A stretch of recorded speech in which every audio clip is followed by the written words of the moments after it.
From the creators of Relevant Magazine, this is the Relevant Podcast. And I think we've seen enough to know that you ain't never gonna come down. So why don't you giddy up and ride straight out of this town? You and your horse. You and your horse.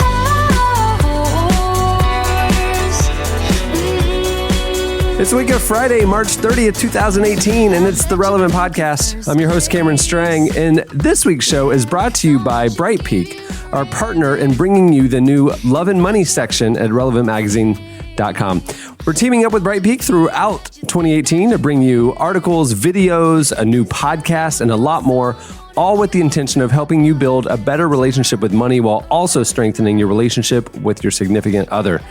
You're probably not surprised to hear that a quarter of millennials say anxiety related to financial stress has made them physically sick, or that 2/3 of college graduate millennials carry more than $27,000 in student loan debt. Bright Peak is passionate about helping couples reach their financial goals and pay down debt together. If you're looking to lower your balance but don't have the time or bandwidth to earn extra income, you should check out the Hack Your Debt Challenge, which is a 5-day email challenge that helps you find extra money to put towards your debt. You can sign up for the challenge at brightpeak.com/hackyourdebt.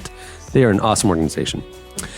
Well, like I said, I'm your host, Cameron Strang, and here with me in our Orlando studio this week, our managing editor, Andre Henry. Yo. Welcome back, man. Thank you. Over there on the ones and twos, our illustrious producer, my brother, Chandler Strang. Hello. On the Skype line from Loverland, Virginia, Jesse Carey. Hello, hello. And I think coming to us live from Salt Lake, a hotel room in Salt Lake City this week, author, speaker, podcaster, the newest cast member, Annie F. Downs.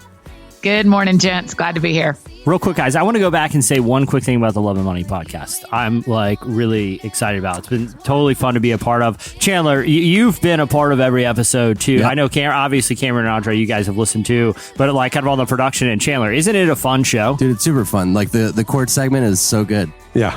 Yeah, we have. So I not to overly tease, but because we played a segment on the podcast, right, but it wasn't the couples court where we have real couples come in with a real problem. Yeah, like it gets super awkward sometimes.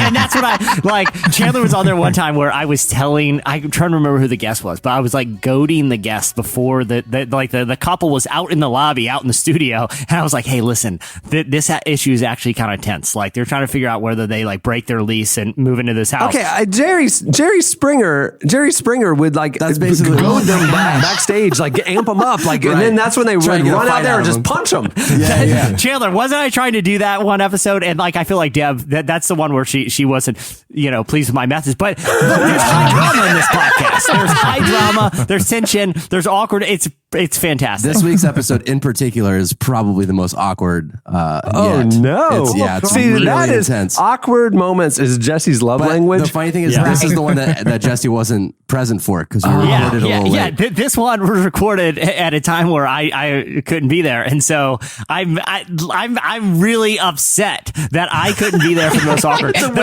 We're recording one later this afternoon, and I know the situation and that the couple's in, and there's a mother-in-law involved and there's a dog involved. Oh, no. All of which I feel like are very volatile. And this one, why is the dog volatile? Is somebody hurting it? Like what's? Well, I just feel like, listen, anything with a mother-in-law and a dog, emotions run high.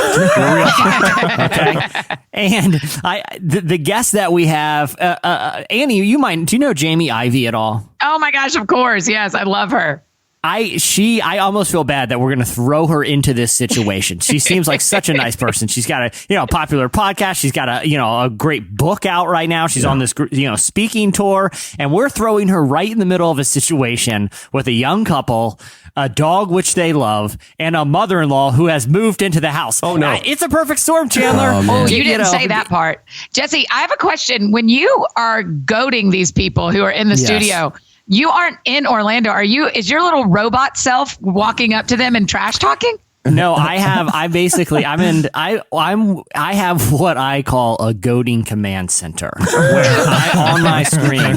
Yeah. Did you remember the last scene in like The Matrix 2 where they meet the architect and he's like this guy in this like spinning chair and he's got like 15 TVs in front of him. Yeah. And he's like watching all the drama in the Matrix, orchestrating stuff. That's me. I have the couple on a screen. I have the guest. I have Chandler. I have, Rafa. I have Deb. And I'm just sitting there like Dr. Claw in Inspector Gadget, in my chair, with just kind of laughing, stroking my evil cat as I'm like, hey, husband, tell him that message that you sent me about your wife and her mom. Tell me about that. And I just laugh maniacally as I watch things unfold. I'm like a evil marionette just pulling the strings of marital drama on this show behind the scenes. So that's what you're in for. Download the podcast. It's a lot of fun. There's my pitch. We have a great show in store for you today. Coming up later, we talk to, I don't know, you might have heard of him, John Legend. John Legend joins us. Who? This weekend, he is starring in the NBC live musical Jesus Christ Superstar. He plays a bit character known as Jesus Christ. Oh. Yeah, maybe you heard of him too. I feel like John Legend is arguably one of the most famous pop singers in the world right now. Yeah. I mean, the guy's got like 40 million Twitter followers. Well, he's prolific on Twitter. If you've seen the current issue of Relevant, which is our 15-year anniversary issue, you might recognize the face on the cover. John Legend is the cover story. What you will hear today is part of that conversation, but a little bit of extra that you didn't get in the print edition. So also coming up, we have a special, this is Easter weekend right now, which is if you don't know, it's a very important weekend for the Christian faith. A lot of stuff happens this weekend. In case you didn't know. Yeah, in case you missed it. In case you missed it. It's a big weekend in Christendom. And can I say that the what we're doing to celebrate Easter on the podcast is the most irreverent and unrelated thing possible. That's a stretch, but it's so funny. It's from the evil mind of our own Tyler Daswick, and there is an Easter egg hunt involved. We have the IMDb Easter egg hunt game coming up as our second segment. Oh, wow. Yeah. But before we move the show forward, Jesse, I have to tell you that I'm the one who kind of keeps an eye on the Relevant Podcast Twitter feed. And it has been very annoying this week with everybody talking about your college stories.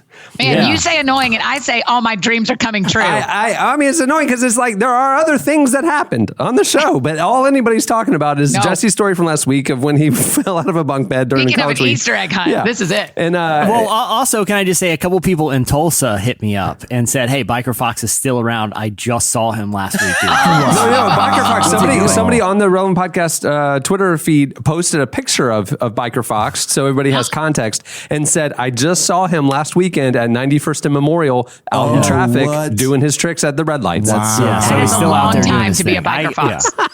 20 years. I mean, he's been doing this 20 years. Yeah. And he was doing it long before I encountered him. So, I mean, who knows how long. And I should say this. I had forgotten one element of the Biker Fox legend. For some reason, he went through a stint when he had his website that I was referring to.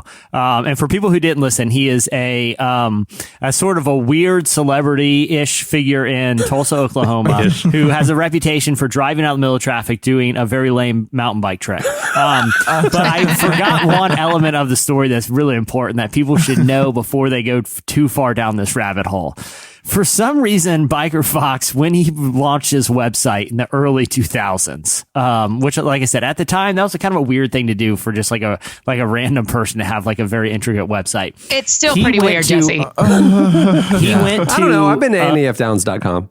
Oh, settle down. Biker Fox went to like a Glamour Shots in the mall, and he took. No, this is real. Okay, with his bike? So I'm warning you because my fear is this: people are going to be super pumped to like find out about this guy, and they're going to start Googling, and they'll be like, "Oh boy, he went to a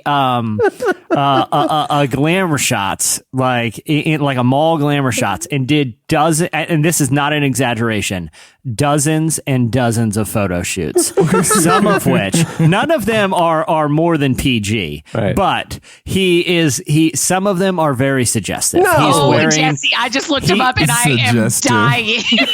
So some of them are like him in a tuxedo with a rose or something. You know what I mean? So some of them like it's not suggestive at all. But a lot of them he's wearing his biker uniform, which is very tight spandex, and he's like I said, it's not more than PG. Like if the MPAA was rating it, for sure. But it's like, you know, he probably shouldn't be leaning over like that. That's what I'm saying. So just be cautious if you go down the Biker Fox rabbit hole that you're going to see some suggestive Jesse, camera shots. did you in know Biker there's a Fair. documentary about him? Yeah, I was about to say, apparently there's a film. Oklahoma's misunderstood motivational bicyclist. I think you can't call him celebrity-ish anymore. Yeah, that's right. If a film has been He's made like a about cult you, figure. Jesse, that's not the number one thing people are talking about from last week, to be fair. No. So Jesse told the story, which he's told 3 or 4 times over the course of the last 13 years on the show, about how he visited a friend for a college weekend at a Bible college. And, you know, I'm not going to give everything away, but an incident happened overnight. And he told the story. And it's hilarious. We're all dying laughing. Every time you hear it, it's funny still.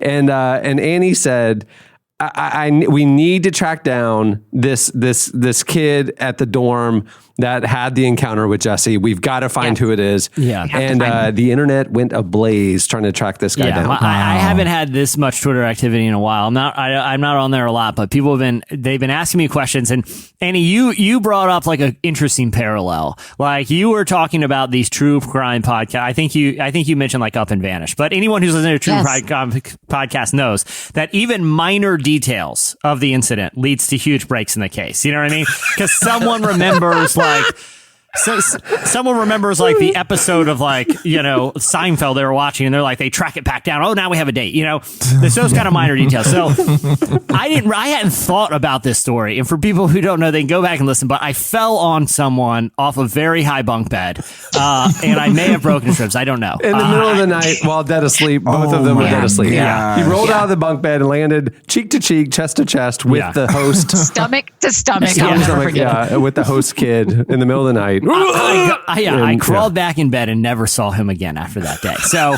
Annie decided like it would be really funny to find this guy and get his version of the events. The problem is I don't recall his name, but you know, Cameron brought this up last week and I hadn't thought about these events in years, like since the last time I told the story. Like it just hasn't crossed my mind. I have no reason to think about it. But, you know, Annie, I feel like you are kind of like wanting me to come up with more details. And on the spot, I wasn't really thinking about it, but I did when I was like driving around in my car this weekend. You know, when you're driving around, you just have stuff running through your head. I decided car time is going to be time where I try to think about that and try to remember. And Annie, I came up with a couple more details. Oh, wow. We're like Kane Lindsay from Up and Vanish. Every time I've heard the story, it's been the same amount of detail. So like the fact that there's new information is groundbreaking. This is what having me around does, Cameron. Yeah. So I was trying to think like what else would help me identify this individual. So one of the details, you know, because like the real important thing is that we find if we have enough details, we can track him back. I actually had a couple people from Rochester contact us on Twitter, and a couple former Elam students, one of whom claims to be a student at the school around that time. They hit us up on Twitter. I saw it too. So if they're listening, these are the details I want to provide you with that may help find this guy. Because and a good reminder, Jesse, that you remember he has an American flag jacket. Yes, I remember he had an American flag jacket, and that's critical to the next detail. An uncool one. You said it was not a little ironic. different. It was an uncool American flag windbreaker. We should be careful how we label his jacket because one of these days he's going to be on the show. Right, that's true. Yeah, so here is the other detail that I remember that may help have a break in the case. I remember, so I was supposed to hang out with him, but I had 2 buddies that were attending that school, which was the whole reason I was there. I had no interest in attending this school. And I remember, okay, this detail isn't super important, but I'll throw it out there. I was thinking, why wasn't I staying in my buddy's room that night? Right. And then I remembered they were on the verge of getting kicked out of this Bible school because of an incident involving a car accident, a mooning, and another student in the trunk running away from danger. I mean, can y'all even? My 2 buddies had attended this school, and this is a short part of, you know, and when they had gotten there, like, because they were from out of town, one of them had a car. Not a lot of people at the school had a car. Right. And they were, and my buddies, are my buddies, and we ran into a lot of hijinks in my day in high school, and so this Bible school was not used to characters like these two, and so everyone wanted to hang out with them one day, and one of them had a car, so. They loaded up the car, and they had they had a guy that wanted to go, but they had no more room. And they said, the only way you can come is if you ride in the trunk and don't say anything. Just don't worry about it. Just get in the trunk. So they're driving near the school. And for reasons that I still don't know, one of my buddies is driving, the other one is in the passenger seats, and he decides to moon people at an intersection. I don't remember why, but he did it. This led to a car chase, which led to a car accident, which led to the guy in the trunk freaking out, popping the trunk, and just running away. The police, this small town, the police decided that since these are Bible school students, they'll let the school handle it. So they were in a lot of trouble, and they were not allowed to have another kid from their hometown come stay with them. That's why I was with this other guy. That's fair. Yeah. That doesn't help the case at all. But what it you don't does know. You don't know. That may help. It may help because people at the school may remember. Guy may come forward. You know, the guy in the trunk. I bet we can find the guy in the trunk. He probably doesn't. He probably didn't forget that experience. No. That's what we're saying about the guy who Jesse landed on. There's no way he hasn't told this story 100 times. Yeah. So I remembered all those details. So it's like, okay, so that puts me in his room. That's why I was in his room, and that's why I blew him off because I wasn't there for him. I remember specifically that I blew him off to go play basketball with my buddies. Didn't get back to the room till late. Now here is the detail. I get back to the room very late, and I promised, yeah, man, we'll definitely hang out. Totally didn't hang out with him. Got back to the room late. You know, we already had the argument about him sleeping on the floor. I get in the top bunk. He's sleeping on the bed. And I remember being very irritated that night because he is one of those guys that likes to sleep with music on. And I hate sleeping with music on. I learned that during the Nickelback Challenge. And I remember it was a CD playing. And I just remember like lying awake for a long time. It probably caused me to be restless enough to fall out of the bed, to be honest with you. Was the CD on repeat, or was he like, I'm going to put it to track 10 and then let it play to the end, and that's how I fall asleep? It was on repeat most of the time. That's not okay. And here I was pretty into music at the time, but I knew I didn't know the artist. Right. I remember this is the worst part about it. It was only like 4 songs on the CD. No. So I was listening to the same 4 songs for like hours lying awake. And I remember that like, I think I would have known this artist if it had been someone. Right. I remember the production value was good, not great, which leads me to believe it was his own CD player. Here's the most important element. Oh my God. Okay. Not that he's fallen asleep to his own CD, which I'm pretty sure it was. Here's why I think it was his own CD. It was Christian music. I swear this, one of the songs was all about America. It was a very America-themed Christian song. I put the jacket together. I put the Christian song together. So here's what we now know. We have a very patriotic musician who self-financed the 4-song EP and would sleep to it. Those are clues, people. Run with them. Okay, Jesse, have you talked to your friends yet that were at school with you? The ones you went to visit? I got a text from one of them yesterday. And he said he has very little. He wasn't in the room with me, so he's trying to put some pieces together. If you guys want, I can try to get these 2 on the pod. Oh yeah. I will. There's John and Joel. So maybe next week I can organize them calling 100%. In, and we can pick their brain a little. Oh yes. My gosh. Jesse's full of these stories, and if anybody who's listening to the podcast, and a lot of the people on Twitter this week were saying this, like, this is like the 3rd time I've heard this story, and it's funny every time, and all that stuff. But I realized, like, I mean, we've been doing the show almost 13 years. I mean, this summer it'll be 13 years, and over that time, I mean, we had a season where we had a recurring weekly segment called Storytime with Uncle Jesse. Really? Because he has so many stories from his exploits at Bible college and stuff, Christian college. And we kind of, then the well ran dry and we just kind of moved on, and that's how you do the show. You just keep things moving.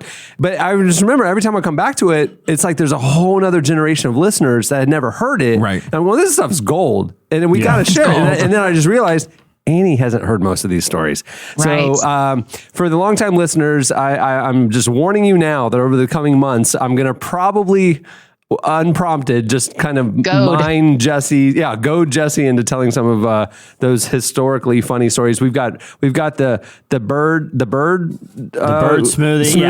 Yeah, We've got the copier at college. Oh boy. Oh yeah, the copy machine. Wait, save them. Don't do them all this week. Save them. I feel like I could be like, Cameron, one day if I get like into like dire straits, I'm going to do like Kramer did and sell my stories to like a Jay Peterman type of fellow.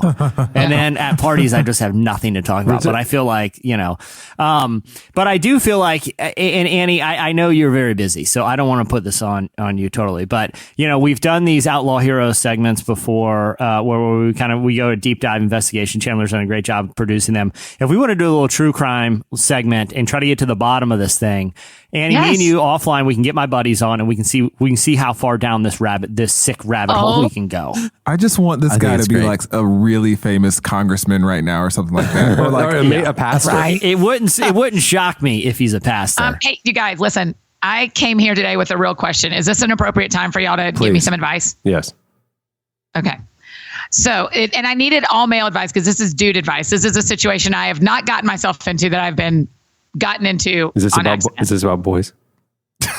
Well, no, it's not dating advice, though. I will happily come to you when I feel like I need some help. Don't come to me. I'm terrible at it. Yeah, But, I'll come to the group. Yeah. But no, yes, this is about boys. Listen, March 1st, I got an email all about the U.S. World Cup, the U.S. not making it in the World Cup from a friend of mine, one of my guy friends. Right. And in the email, it's 20 dudes and me. And most of them, you can see their names. Mine, you cannot see my name. It's just my email address that has initials in it. It does not have my full name. It's not my work so they email. think when they hit reply all, they're all talking to the guys. Mm-hmm. They don't know there's a girl listening. This is in. locker room talk. This is what we're talking about. That is exactly what is happening to me.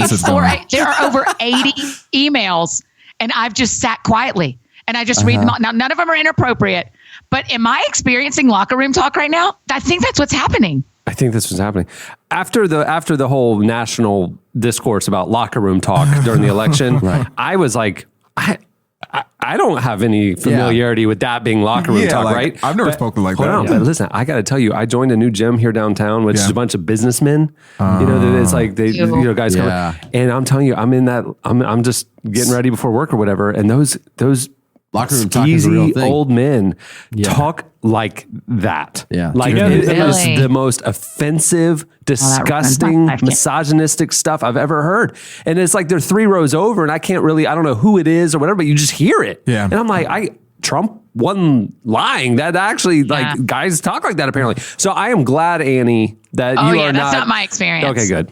No, I'm just asking y'all if I have to confess or can I just keep the soccer? No, I mean, it's like, do you amazing have soccer talk. I'm having a great time. They just are all making jokes, not realizing a woman is in the thread. Yeah. No, don't tell them. Do I have to confess? Join in, but just don't sign. Yeah. Don't tell No, them. I don't even want to join in. I just want to observe. I just want to stay back here. Anthropological. I think, Yeah. I like it. I mean, it's not like you're hiding. I mean, right there, it's a reply all. They all know. I mean, yeah, I you like didn't it. hack into it. No, go for it. No, it comes to me every day, all day long. What are they talking about? It is a terrifying thought. I'm sure it's not as, I don't know that it's terrifying for dudes like it can be for women. This idea of like, do they actually, I mean, when all that stuff came out with Trump, I seriously, because I've never been in a male locker room except my current email situation. I thought, no way does that really happen. Right.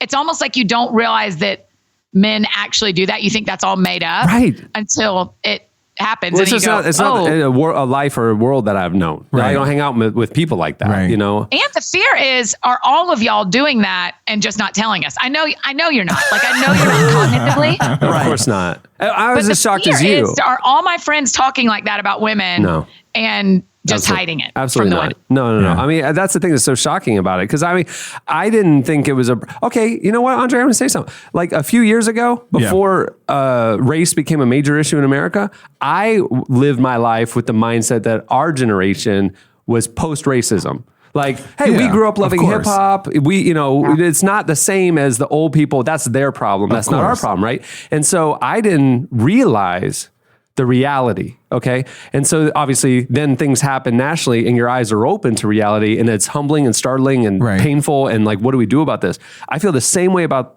this like misogynistic locker room talk, I was like oblivious. I had no clue that this was a thing or that men actually talked or thought that way about women. Yeah. And then all of a sudden it becomes a national thing last fall. And then, or 2 years ago. And then I experienced it and I'm going, I'm in shock. Like I didn't have like a response ready because I didn't know that it was reality. Yeah, I mean, It was real. it's just the nature of belonging to any kind of dominant group, right? Like you're just not aware of what people in that privileged, underprivileged or marginalized group, you don't know that experience. And so it doesn't really exist for you, until you start looking into it. You have to actively seek it out. Right. So like for myself, like, we're ending, Lent right now. We're going into Easter. I think like it's kind of relevant for me as like my Lenten practice has been to confront my own male privilege and invite other men to do the same with me. Wow. And so like, that's what you did for all of Lent. Yeah. So like I pushed all the male authors that I was reading to the margins and started reading female authors and watching. Did you only read Annie F. Downs the whole time? Yes. It's his homepage. It's his homepage. Caught me. Smoking gun.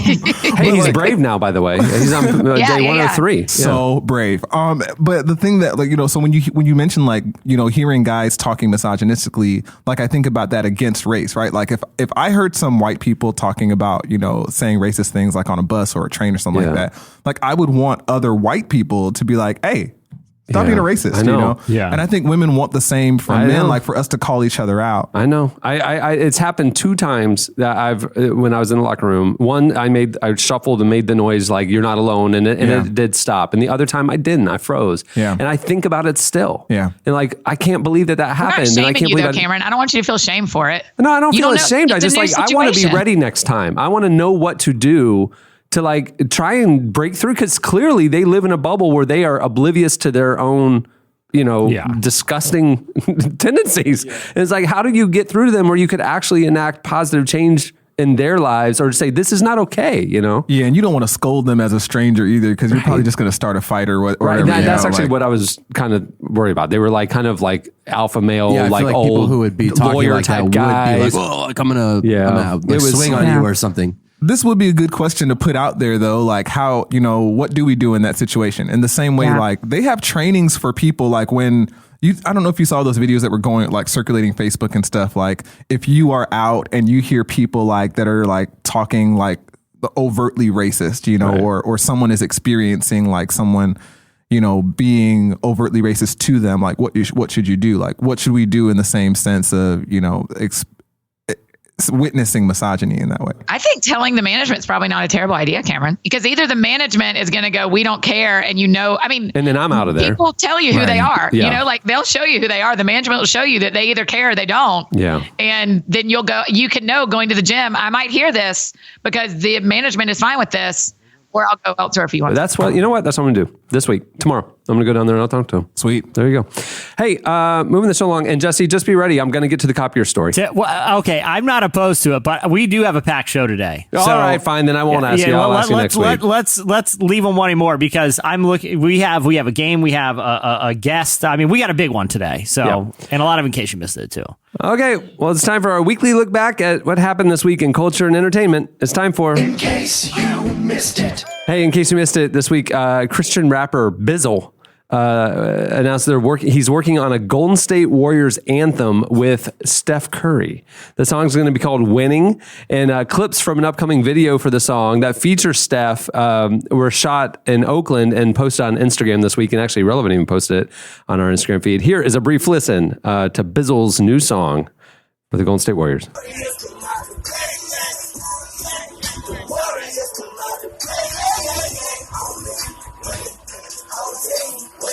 I'm not a fan of teams having theme songs like this. Yeah, it's kind of weird. I mean, I don't mind. If the song isn't bad, like this one doesn't sound bad, but the one that Creed did one for the Florida Marlins, or I think I don't think it's Creed. I think it was just Scott Stapp, which has become legendarily horrible. I don't know if we have time to pull it up, but that one, it's impossible for your whole body not to go into a cringe. And that song is so bad, Cameron, that just on the merits of how awful it is, I kind of agree with you that team anthems to me, are bad. modern theme songs for franchises are a terrible idea. Like if you've got a legacy franchise, like the Miami Dolphins, every time they play a touchdown, they play this old like 1972 song, like and it's almost like college football singing their old Rocky Tops and stuff like that. Yeah. Fine. But don't get Bizzle and Steph Curry to remake or make a winning, It just feels so forced. It's forced. Here's the Scott Stapp one. No. Oh my God. Oh my God. That's so bad. To make us proud. Oh my gosh. Oh, I mean, no. that's And exactly they're what I all expected, baseball but- lyrics. They're all baseball lyrics. That's terrible. Oh Yeah. no. Now listen, y'all know I'm an Atlanta girl, and we have a lot of good Atlanta rappers who've done stuff for the Falcons, and I love all those. Yeah. Yeah, I guess if it's organic. Yeah, if it happens like was it Black and Yellow or whatever? Oh, yeah. like that. Oh, I mean, yeah, like yeah. he did that on his own. It was a good song. It got popular. And then, on its and then the own, franchise and then- adopted it. Yeah, exactly. Fine. Yeah. Right. Yeah. But don't do it Don't for commission the it. fran- Hey, Yeah. and we love Bizzle. We love Christian rap. It's fine. Yeah. We're Yeah. not telling you anything Oh about gosh, him. you're like deleting the emails No, already. no. Christian Bizzle is rap, good. It's gonna You know be what I mean? fine. Like I feel like he But the fact that like Steph Curry is in the video Yeah, and like, it's just doing like, like hand no. motions Bizzle should and just stuff, do a it's like, come on, song. dude. Like, we're going to win no matter what. And then Yeah. the Warriors should adopt it. Right. And then the I players, love you know that what I song mean? so much. But Cameron, in you would- defense of Bizzle, if you get a call from the Warriors and Yeah, Steph Curry, you're you'd be like, doing hey, it. can you make us a song about being awesome and we'll That's shoot true. around Oakland? I mean, who's going to say yeah. no to that? Yeah, no, In it's not defense of Bizzle. Bizzle's fault. That's Yeah. true. I It's a wish big I'd deal. get that phone call. I'd do it. In case you missed it this week, Joyce Meyer, yes, that Joyce Meyer, defended tattoos and said she now wants to get one. Very surprising. I mean, she's in her 70s. Yeah. The popular preacher and author recently preached a message in which she made the biblical case for getting tattoos and explained why Christians who use the Bible to argue against them are taking the scripture out of context. She then said she wants to get a tattoo of her own just to prove to legalistic critics that there's nothing wrong with it. Here's a clip. Now, you know, I really don't have time to do this justice, but in Isaiah 44:5, it says, "One will say, I am the Lord's, and another one will call himself by the name of Jacob, and another will write or even brand or tattoo upon his hand, I belong to the Lord."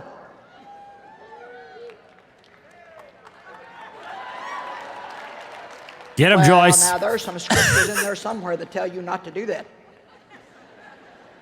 Yeah, and this is where it's at. Leviticus 20:28, misquoted, which says, "You shall not make any cuttings in your flesh for the dead, nor print or tattoo any marks on you for the dead."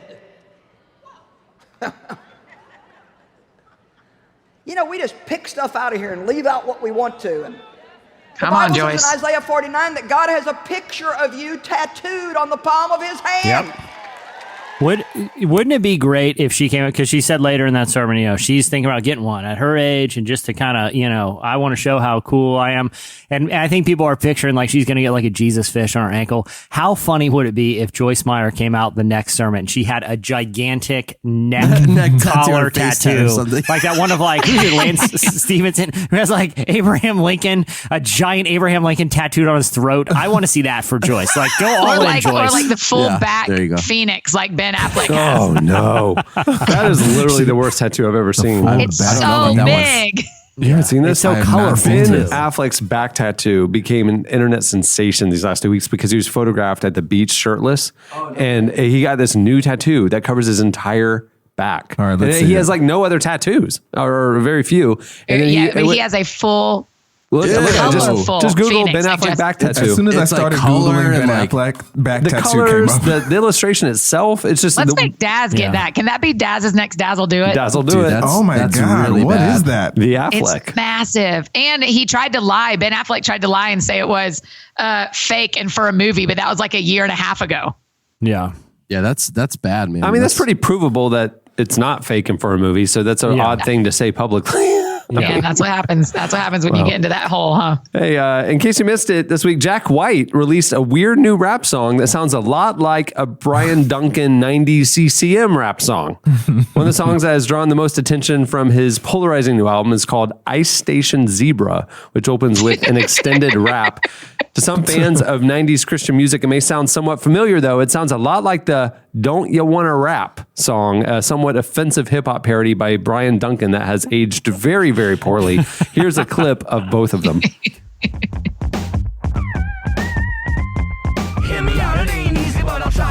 Oh, wow.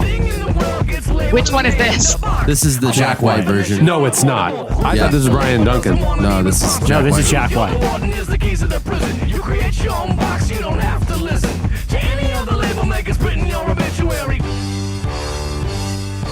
Oh, that's just bad, man. That's what happens And then when you're there's the other surrounded one. by yes men. Yeah, like You're a genius, Yeah, Jack. like, dude, no matter rap, what you want to man. do, you're a genius. yeah, you need somebody in there to be like, nah, that's No, not, man. that's not the cut, man. I'm a screaming machine. I sling my tearing it up like a lot of it's clean. I was listening to the Jack White album this weekend, and I'm like, Brian why does this Duncan, sound ladies so and gentlemen. familiar? Holy crap, it sounds just like Brian Duncan's rap. It does. That was the same song. It's the same vocals. Wow. Wow. And they both have weird piano breakdowns. I was like, I was dude. about to say they both tickle the ivories there. Yeah, They do it's the only rap cadence they know. Brian Duncan's is literally, my name is Brian D, and I'm here to say. But Jack White's I isn't want that the much Golden State better. Warriors to hire me to do. I can do that. Let's hire Brian Duncan next. Hey, and lastly, in case you missed it, this week, Reverend Sammy Rodriguez and Devin Franklin are producing a movie about Flamin' Hot Cheetos. This is true. Author, pastor, and the president of the National Hispanic Christian Leadership Conference, Dr. Samuel Rodriguez, who I've known for years, has teamed up with Devin Franklin, a prominent preacher and Hollywood mogul, to produce a new movie about the popular snack. The movie, which is also being produced by Fox Searchlight, I mean, this is a real movie, tells the true story of Richard Montanez, who, according to Variety, quote, rose from humble beginnings to a successful businessman when he created a food phenomenon, Flamin' Hot Cheetos. Montanez was a migrant farm worker in California before becoming a janitor at the Frito-Lay company. His idea for Flamin' Hot Cheetos eventually led him to become a powerful executive who is now known as the godfather of multicultural marketing. There's no word yet on a release date. That's cool. When I first saw the headline Right. of the slice that we did, I was like, what? Yeah, I know. I thought it was like an animation about Flamin' Hot Cheetos or something, but no, But then it's you actually a read the great thing, story. you think you're going to ugly cry when you see that documentary Yeah. or movie. Yeah, it's going to be great. All No, right, I can't. I hear both of you. I really do. I will never cry at a movie about Annie Flaming Hot F. Cheetos. Downs, how many bags of M&Ms do you want to overcame. bet that He you were was going a- to ugly cry during this movie? he was a migrant Andre, farm I'll worker. take you 2 bags. All right. Migrant farm 2 worker, bags. janitor.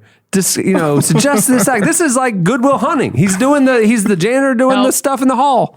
Did Stop you it. cry at Goodwill Hunting? I watched it this week. Did you? Yeah, it was I just did cry on. watching that, but that's that part where he says, "Stop that! Stop! What does he say? Stop that. Don't It's say not that. your fault. It's not your Oh, fault. yeah, It's yeah. not your fault. Oh And my God. Matt Damon keeps saying, Yeah. "Don't It's say not that." your fault. Oh. Don't say that. It's not If your they fault. put that scene in the Flaming Hot Cheetos movie, yes, I will cry. What happened was like he accidentally put the chili pepper in the vat of the Fritos, and then he got in trouble for it. And then they're saying it's not your fault. It's not your fault. And see, they just do Goodwill Hunting all over again. And he's crying because he rubbed his eyes after he tried to clean it out. That's It's right. just- Goodwill Hunting. It's a tearjerker. All right, well that'll do it for In Case You Missed It. Stay tuned. Up next, Slices. Let me slip through. Why you tryna hold me back? I'm just tryna move up front, little more this, little less of that. Let me come through. I'm tired of being in the back. I'm just tryna move up front, little more this, little less of that, yeah. They tell me I was born to lose, but I made a good thing out of bad news. You're listening to Leon Bridges. The song is Bad Bad News. It's inspired by CNN, I believe. At the beginning of the podcast, you heard Casey Musgraves with her new one, High Horse, which is where Jesse lives. That's right. Way up here, looking down on everyone. Wow. This week's show is brought to you by Away. Away was founded by two friends from New York who found themselves at JFK with dead phones, delayed flights, and a bright idea: luggage with power. Thus, the Away carry-on was born. It's my favorite carry-on. I use it. I can see Annie has it in the background. Oh my gosh! Every suitcase I have right now for one solid year has been Away. I haven't touched another suitcase. It is my favorite. I have 3 different sizes. I'm like an evangelist about Away luggage. They designed a bag that solved a few old problems like sticky wheels and a few new ones like dead cell phones. They use high-quality materials while offering a much lower price compared to other brands by cutting out the middleman and selling directly to you. You can choose from a variety of colors and 4 sizes: the carry-on, the bigger carry-on, the medium, and the large for extended stays. And all suitcases are made with premium German polycarbonate, unrivaled in strength and impact resistance, but still very, very lightweight. So light. That's my favorite thing, that you can knock on them and they're so hard, but they are so light. I'm such a fan. They have a TSA-approved combination lock built into the top to prevent theft. They have a removable, washable laundry bag. They have all their carry-on sizes are able to charge cell phones, tablets, e-readers, anything powered by a USB cord, and they have a lifetime warranty. If anything breaks, they'll fix it or replace it for you for life. That's my favorite I already part. had to send one back, and they just sent me a new one. Goodness. Right now, there's a 100-day trial. You can live with it, vibe with it, travel with it, Instagram it, and if at any point you decide it's not for you, just return it for a full refund, no questions asked, and they do free shipping on any Away order in the lower 48 states. That's wild. Yeah, it's a great It's company. like everything great about it. It's product. like everything that you're reading. It's like, wow, I can't believe it. Wow, I can't believe it. Right. It's And like Chandler, you have one now. That's your suitcase, yeah, right, bud? I'm going to be using it for the first time next week. So I thought Where are you I'll going? let you know how it goes. I thought that was I'm going to New end York. with, and you get a dog. You know, like it just kept going and going. And there's a puppy in every suitcase. But there's special ventilation, so the puppy doesn't die. Puppy's fine. Hey, for right now, Away is doing a special offer for Relevant Podcast listeners. You can get $20 off a suitcase by visiting awaytravel.com/relevant and use promo code relevant during checkout. That's $20 off a new suitcase. And you can get them monogrammed. Wow. I wonder what you have on yours. I don't. They didn't have the color I wanted when I ordered, but I'd have AFD. Yeah, exactly. It's beautiful. It's so beautiful. Again, you can get $20 off a suitcase by visiting awaytravel.com/relevant and using promo code relevant during checkout. Okay, it's time for slices. What do you have, Jesse? Okay, so I think what I was going to bring today is totally obvious. Other than the Bible college falling out of the bed story, the thing that a lot of people were hitting me up on Twitter about was a very important update. It has been proved, definitively, as of this weekend. Guys, mind blown here. The Earth is flat. Mad Mike Hughes has completed his mission. You may remember a couple weeks ago, I brought a slice about a man that calls himself Mad Mike Hughes. Professionally, he's a limo driver. On his own time, he is a self-taught engineer who doesn't believe in science, who built Didn't he also run for California governor? He did. The campaign is underway, people. Oh, still? Okay. He's running. And I have some thoughts about that I'll get to, at the end of this update about him. I believe that. It was probably months ago at this point. I think it was months because I think it was over the holidays. Because I remember following it on Thanksgiving Day. Mad Mike said that he was going to shoot his steam-powered rocket, a rocket powered by steam that he made himself with sizable investment. Which, by the way, if you're on a rocket powered with anything and it goes wrong, I feel like steam would be the worst way to go. Really? More than right, a a steam highly burn? combustible fuel that could just because explode? you just blow up. It's instant. Yeah, that's true. I gotta imagine steam is just like just being blasted by a hot cloud, a really hot To cloud. death. Blasted to death by a hot cloud. Yeah, it probably would not be even very killed by unpleasant. the steam. Yeah, by the you're fall. you're You just- scalded and then you fall to death. Yes, exactly. Oh, that's awful. Oh, that You're would right. be You're bad. scalded and then you just fall to your death. Yeesh. So his idea was to blast his rocket up into the sky, and on the side of this rocket it says "Research Flat Earth." Now he kind of walked back his claims. That this would prove that the Earth is flat, though. If you shoot a steam-powered rocket into the sky with the words "Research Flat Earth" on the side, I'm convinced. That's all the convincing I need. You did it, pal. And if you can do that, why are you wrong about something else? So his initial attempt was thwarted by the Bureau of Land Management, who said he didn't have the permits to do it. So he found some private land to do this on, and the Associated Press was there to film it. And he gets nowhere near high enough that you could ascertain anything about the surface of the Earth. It was about 2,000 feet, which is still higher than I've ever gone in a steam powered rocket. It's higher than I want to go. Yeah. Yeah. And the landing was not smooth at all. Like, you could tell he didn't really plan the landing great. I was just about to ask, how did he get down? He sort of parachuted down, but like the parachute opened like really late in the game, like definitely later. Like, this is basically a Wile E. Coyote stunt gone wrong. Like, he was one step above having rocket power roller skates off the side of a cliff.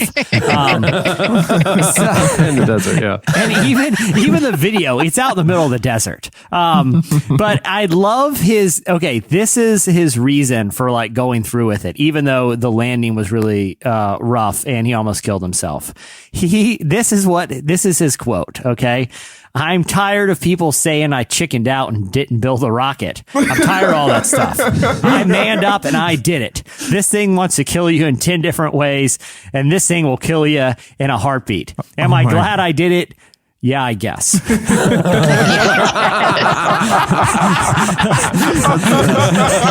best way to end it. Hold on, Matt. I'll feel it in the morning. I won't be able to get out of bed. At least I can go home and have dinner and see my cats tonight. You could have done that without blasting yourself off in a steam power rocket. I have so many questions, but one of them is he was wanting to do it in California, and they said he couldn't because he didn't have the right permits, because he was going to go to like some public land or something like that. Yeah. And they were saying no. And now this time he went to private land and he was able to do it. Does that mean that if you own the land, you can kind of shoot rockets and do whatever you want on your land? I didn't know that. I thought that the skies were still kind of governed by the FAA and stuff. Yeah. Because 2,000 feet up is high. This is a game changer for me. Right? I have a backyard. It is, right? Like, now that you look in your backyard, you're like, there's so much room for activities. I can do things I didn't think I could do. I didn't know that we could do all that. Propel yourself 2,000 feet. So basically, it's kind of like eminent domain. I mean, I can just this is sovereign land if I own it. I think there's two ways to think about what I call sky law, and that is this: one, your property line extends vertically all the way out into oblivion. So if it intersects to infinity, if it intersects with a quarter acre of Jupiter, that's your quarter acre of Jupiter. Okay. You know what I'm saying? All right. Okay. You got to do the math on it. I don't know, but I'm just saying your property line extends out vertically. Okay. You know, like it. that cube of air is yours. That's one interpretation of the law.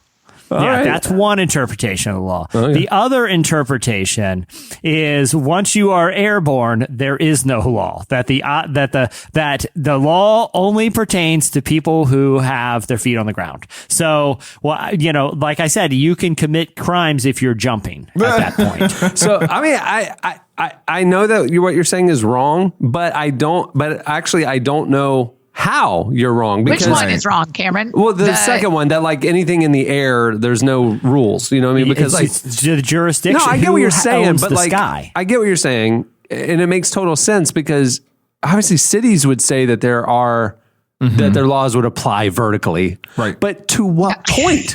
Right. Like where does to the tallest building or right above the tallest building? That's what I'm saying. Yeah. Like, where is the line? Because we know with international waters, it's X number of feet off the coast, and now all of a sudden the laws change. Is there something like that with air?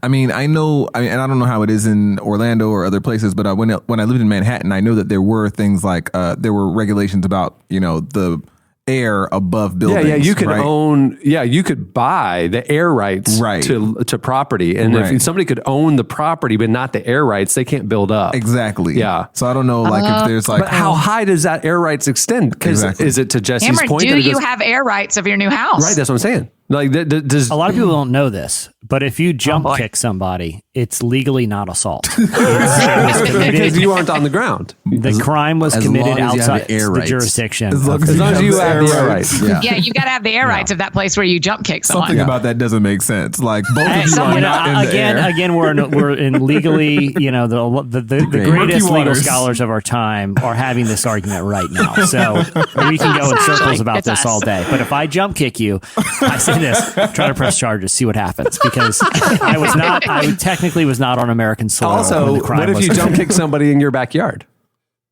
You know, Yeah, again, we're I'm working on something for the Supreme Court. The only way I can get this to the Supreme Court, unfortunately, is to lure someone to my backyard that I don't like and jump kick them and have them press charges, and I appeal all the way up the ladder. And what happens if you jump kick someone in Virginia and you lift off in Virginia, you jump kick them and you land in West Virginia? Where did you commit the crime? I kick them across the state. I jump kick. That's what I'm So what saying. you're saying is I jump kick someone across the state line. Let's take that one step further, Annie. What if I jump kick someone into Mexico or Canada? At that point, If you want to talk about this, I let's think really talk actually, about it. technically, what I've done is an act of war between two countries. Yeah, I think so. But are you in trouble on the Mexico side or on the U.S. side? you were in the air. Nothing governs you. Exactly. you I mean, the oh. only way I can legally be tried is by a criminal court at the UN. And if they want to tango with me there, then bring it. I will do all the Man, jump kicks 2 on the weeks border. in a row, he that I challenges China, and then today he challenges the UN. This guy. Again, sometimes the only way you can get these legal cases to move forward is to actually, unfortunately, commit the crime of jump kicks. So here we are. But anyway, so Mad Mike is also, as we said, he's running for the governor of California. And I say do it, man. I'm tired of politicians making promises and not going through with them. This guy made an absurd promise that no one thought he would be able to do, he did which it. is to blast And he himself did it. in a steam-powered rocket. And guess what? He went through with it. How many And politicians he still make got home promises? to his dinner and his cats. Yeah, exactly. He's bruised. He's going to be bedridden for quite a bit of time. But guess what? Mad Mike did it. He also has announced plans for a far more dangerous stunt. If you believe it or not. Why does he announce his plans? His next one is to get high enough into the air this time to definitively prove that the Earth is flat by some sort of rocket balloon thing. I saw a calculation that takes about 70 miles in the air. If you were looking for scientific proof of the Earth's flatness, that's enough to kill you. Like the atmosphere up there isn't solid, so he's got to make some kind of suit or something. 70 But if there's- miles. I mean, if Man, you that's went, enough to make my chest feel tight thinking going that high. No, you're outside. in orbital space at that point. But if you want to definitively prove, that's how high you got to go. I think I used to be into space a lot when I was in fourth grade. The Challenger disaster kind of threw things for me. But if I remember correctly, isn't it 10 miles up? You're in orbital space. I mean, isn't it the atmosphere? Because 5 miles up, that's your cruising altitude. That's 30,000 feet.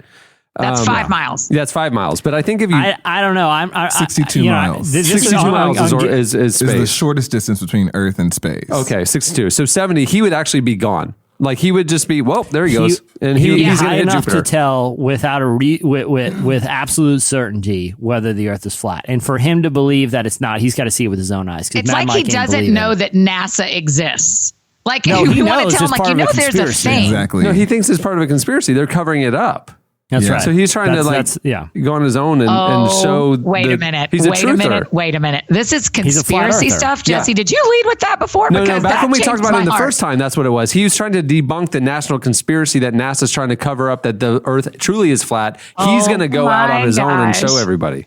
There's a lot of flat earthers. Flat earther, we talked about this before. Flat Earth is having a moment. It right really now. is. It's having a comeback. And this guy is out to, he's putting his money where his If mouth you go is. to Where's Flat the Earth- Blink 182 guy? This is where Tom needs to step in. If you go to the Flat Earth Society website, it literally says that it like tooting their own horn that this is not a fringe movement. It says we have flat earthers. There are flat earthers around the globe.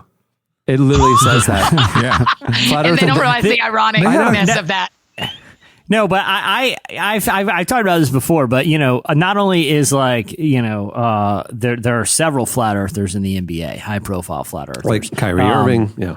And Draymond Green has hinted that he's a flat earther. I think Draymond Green's in. I think he's doing it as a joke, but I don't know. But to me, it doesn't matter. There are real flat earthers. And I was so curious that how someone could actually believe this, that I downloaded a bunch of flat earth podcasts and started listening just out of curiosity. I remember. Where they talk about the latest theories and things. He's a learner. These guys are into it, man. And you know what? Like, I think it's insane, but Mad Mike's, like I said, he's out there putting his money where his mouth is, and the first test was successful. This is what I love about Jesse, though. Like in the position we're in, like we really want to build bridges of understanding. We want to know the other. We don't want to. We don't want to point fingers at them. We want to have empathy and understanding for people that we don't know and we're not like. This is what we do, whether it be immigration things or Muslim, Christian things. Or flat earthers. We want to go in with an open mind, listen and learn, and then go, you're crazy. Thank you. And then make jokes about them and their steam powered rockets. You're like, you're wrong. I did listen to the podcast. But at least I understand you now. But you're crazy. All right, what do you have, Annie? Well, I'm coming with a twofer today. Just call me Uncle Jesse because I'm here with two. Listen, I feel like, especially as I'm still the newest cast member, that opportunities and slices are for you guys to get to know me as well as bring a slice. I like it. And so here's what you need to know about Annie. The reason I was drawn to this slice is as a teenager, I was a terrible driver. It's part of my Enneagram 7-ness. I don't like the journey. I just want to be at the destination. And so I tended to drive too fast and not really care. And it was before we had our phones with us all the time anyway, when I was learning to drive. So I was just distracted by life. Annie, I'm with you. I literally bought a car. I upgraded to a car that would stay in my lane. Like, you know what I mean? Because I am such a bad driver because I'm doing a million things, thinking about other things, and I'm flying down the road. And it will not just go beep, beep, beep. You're veering. It'll like the steering wheel will turn itself back into lane. I'm with you. I get you. And I was like, you know what? This thing is going to save my life. It's worth the extra money. You know what I mean? I'm also a terrible driver. That's me. Yes. Yeah. Okay. There we go. Okay. So listen, this is a teenager in Minnesota was taking her driving exam. And when I saw this, my roommate actually told me about it. She was saying it to me across the living room. And I said, I need you to send me that because I need to read that to my friends. But this Minnesota teen was taking her driving. She was 17 years old. And when the woman got in the car with her in the passenger seat and she was starting the test. And instead of putting the car in reverse, she put it in drive and drove into the building where you take your driver's exam. She crashed into the DMV all the way in. And all the way in. All the way in, half the car. I mean, literally half the car is in the building. Wow. And she was fine. It significantly damaged the vehicle in the building. She, as you can imagine, did not get her license that day. And the woman who was administering the test had to be taken to the hospital with non-life-threatening injuries. And this ABC News writer, being a little cheeky, said the driver's only injury was to her pride. So the girl didn't get her license. But then our friend Jesse reminded me of this other story that I think is interesting. That have y'all seen in San Francisco? And this happens to me a lot in Ubers, like especially if someone's taking me from my house to the airport, and they'll go a way that seems insane. And I'm like, no, just turn here. But they're following the maps. In San Francisco, there is a set of stairs that Uber drivers keep driving down.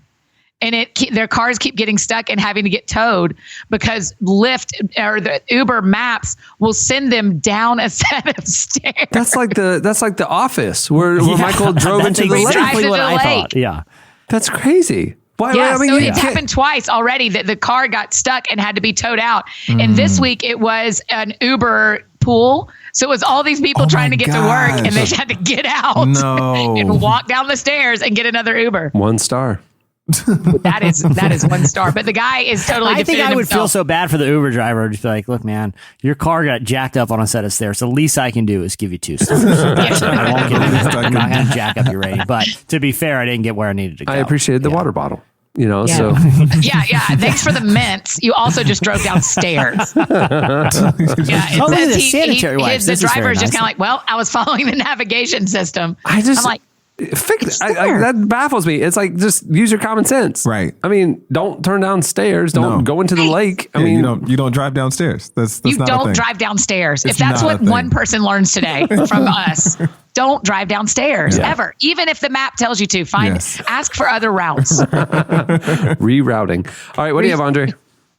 So my story is Chance the Rapper called out Heineken for their absurdly racist ad this week, where they the lighter is better campaign. Yeah. Where they slide the bartender sees a fair-skinned woman at the end of the bar and slides a beer down the bar, and it passes all these dark-skinned people to get to her. Oh, what? Yes. No. And then she catches the bottle and it says lighter is better.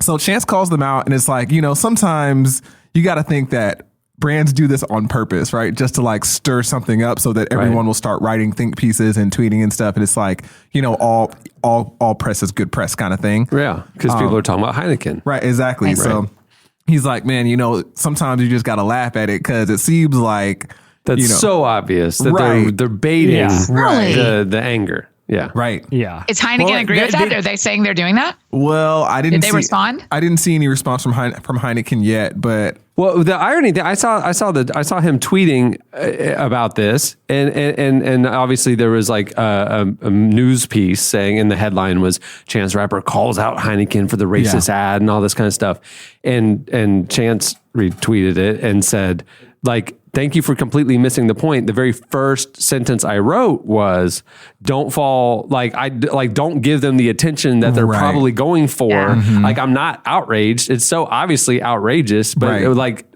let's not take the bait. Right. He was saying, so his tweet was about the media coverage. You completely missed my point. It was like, According to the internet, because he was like, because of his statement. Yeah, essentially, he was like laughing at it. Heineken has apologized, by the way, and so like the other element is like next to the woman with like fair skin, or like the light skinned woman was like a glass of like white wine, so that they could like play it off like, oh, we're talking about like but it was still extremely racist. So and many people had to say yes to that for that to get greenlit. Yeah. How did that happen? But Heineken, now they have issued an apology. They obviously said yes to all of that colorism in the ad. And like, it's funny because like when I first saw the headline, I was like, a little bit like not in disbelief that something happened, but I didn't expect that. I was like, nah, it's probably one of those more covert things that you really have to think about, and like some sociologist needs to break it down. And then I saw it and I was like, oh no, that's racist. Are you? Super racist. No, that's it. That's that's real. That's overt. it. That is overt racism. That is how you do it, friends.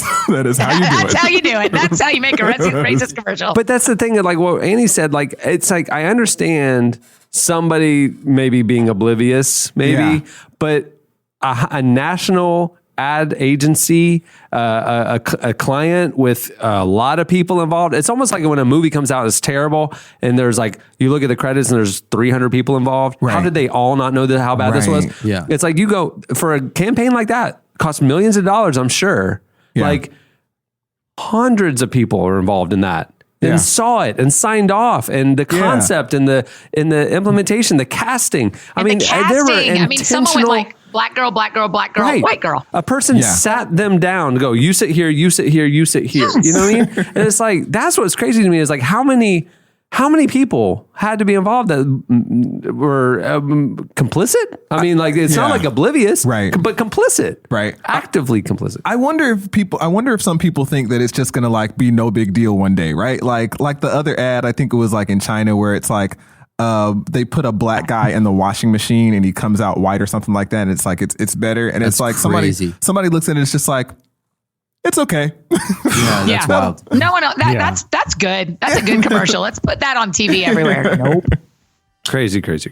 All right. Well, that'll do it for Slices. Stay tuned. Up next, John Legend.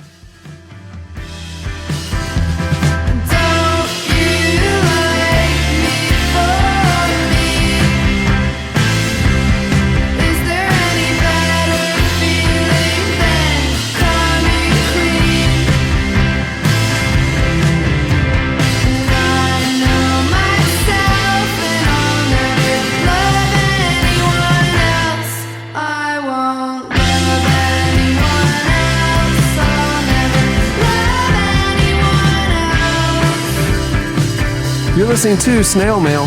The song is Pristine. This week's episode is brought to you by Squarespace. Whether you need a landing page, a beautiful gallery, a professional blog, or an online store, it's all included with your Squarespace website. Creating a site with Squarespace is a simple, intuitive process. You can add and arrange your content and features with a click of a mouse.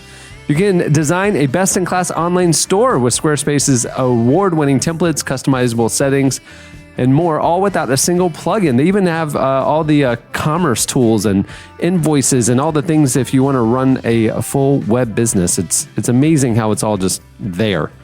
We've been using Squarespace for years. I'm actually working on a Squarespace site right now. So every year, like every couple times a year, I am just reminded because I get an idea and I'm like late at night, I just pop open the Squarespace and just start doing the thing.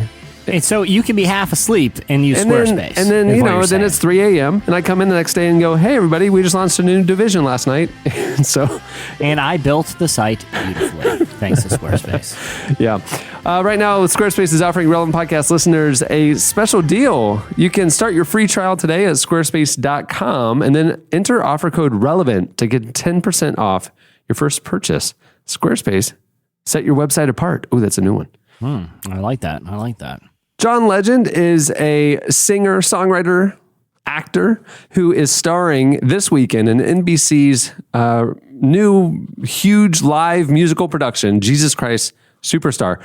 I've been a fan of John Legend for years. Remember, Kanye West kind of found him back in the day. That's wild. He was a choir director at a church in Chicago, and his entire family is in the ministry. It's a fascinating spiritual journey that he has been on, and he talked to us about it. Jesse, you're the one who did the interview. I thought it was interesting. You told me afterwards that the first half of it, he was kind of in NBC press promo for the big event mode, and then about halfway through, he kind of realized, oh, I'm talking to a Christian guy, and he started really opening up about his faith and stuff. Yeah, and for him, he has an interesting kind of faith story. Like you said, he kind of grew up in the church, and he hasn't like abandoned his faith, but he's not like as involved. But for him, his faith has really inspired him to undertake a lot of social causes, particularly helping the poor and the mass incarceration situation. But it's the teachings of Jesus that really inform those. Like he was incredibly well spoken about why he thinks Jesus would support the things he's involved with. Did he start singing the words of Jesus at any point during your interview? He didn't start singing, but I'll say this, arguably like the coolest guy I've ever talked to. You'll hear it. I'm like, hey, John, this is Jesse from Hey, Jesse, what's going on? Like, just like super cool. Super smooth. The coolest. Can I tell you a fun fact about John Legend's performance? Why the stakes are so high? This is a live production, okay? So the stakes are high with anything with live And many TV. people, so a lot of, this comes out on Friday, Good Friday. A lot of people listen to this on Saturday, but some of you are listening to this after it happened. Yeah. So you'll know if it went well or not. If it disastrously we don't know. We don't know. But here's the thing. Okay, you guys have heard the term. It was popularized on 30 Rock, the EGOT. It's every major award. That's right. The Emmy, the Grammy, the Oscar, and the Tony. That's right. John Legend right now is one letter away. The Emmy for the EGOT. Way. If he nails it this weekend, and he could possibly win an Emmy because this is a TV performance, and he could have an EGOT. That's a huge deal. Yeah. Who else has an EGOT? I can't even think. It's a very, very even Lin-Manuel Miranda doesn't even have an EGOT, and he's like, he's done everything in the last year. John Legend would be an extremely elite company. I don't know. There might be one or two. I'd have to do the research, but I know he is one letter away, and it's Emmy, and he doesn't do a lot of TV stuff because he's like a pop star, he's a movie star. He was in what was the La La Land? Yeah. He's more of a movie. He's above TV. He played kind of a jerk in La La Land. You love to hate him in La La Land. Yeah. Cool guy. Just a cool guy. All right, here's part of... Good luck on the EGOT tonight. Jesse might have a man crush on John Legend. Here is part of Jesse's conversation with John Legend.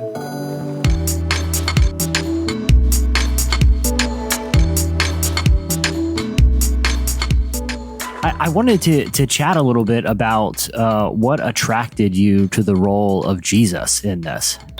Well, I've known the musical since I was pretty young, and I grew up in a Christian home, and so I was very familiar with not only the musical, but also the biblical depiction of Jesus throughout my childhood, and so the role always seemed like an interesting role to take on. And I think Andrew Lloyd Webber and Tim Rice really have an interesting take on the emotional life that Jesus may have had during the last week of his life, given the momentous and difficult thing he was about to face.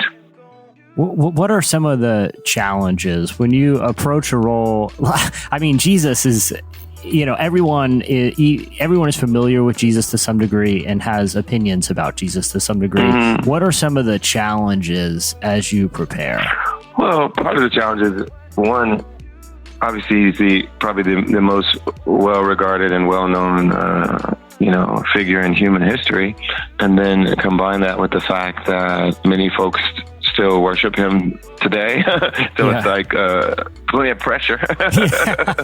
Plenty of pressure, and then combine that with the fact that this musical itself is very highly regarded and people have loved it over the years. It's going to be a lot of folks that will have high expectations and want us to do a good job. So in that sense, the bar is very high, and so we're going to try to do our best to live up to those high expectations. We live in, an interesting time socially where, Jesus is sometimes appropriated for, different political causes or Sure. causes. What do you hope that this musical will accomplish to viewers when it comes to the person of Jesus and his message, and maybe seeing it in a different way? Well, I think it's important for us to, because there's so many people that hold him in such high regard, so many people that take his word seriously and take their faith seriously. I think it's important that we continue to examine his word and not to project what our own political motivations are onto him, but to actually, pay attention to what he actually said.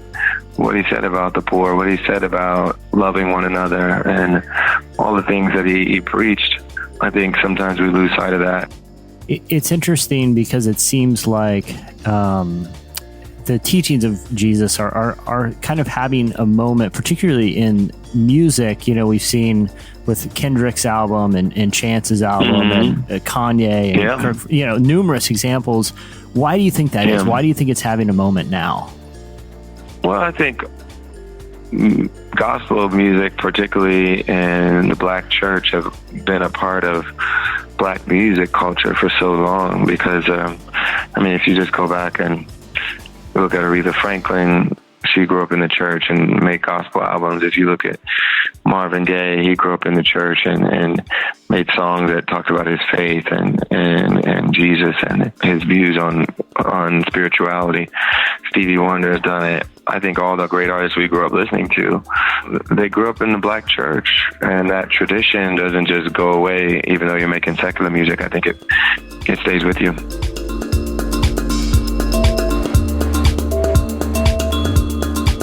That was John Legend. Make sure to check him out this Sunday, Easter Sunday, playing a little role of Jesus. No pressure. Open up your inside, show us your innermost, let us. I'll rip it out carefully. I promise you won't feel a thing. Everybody wants to have their say, forever waiting for some car crash. I need a little time out. I need a little time out from me.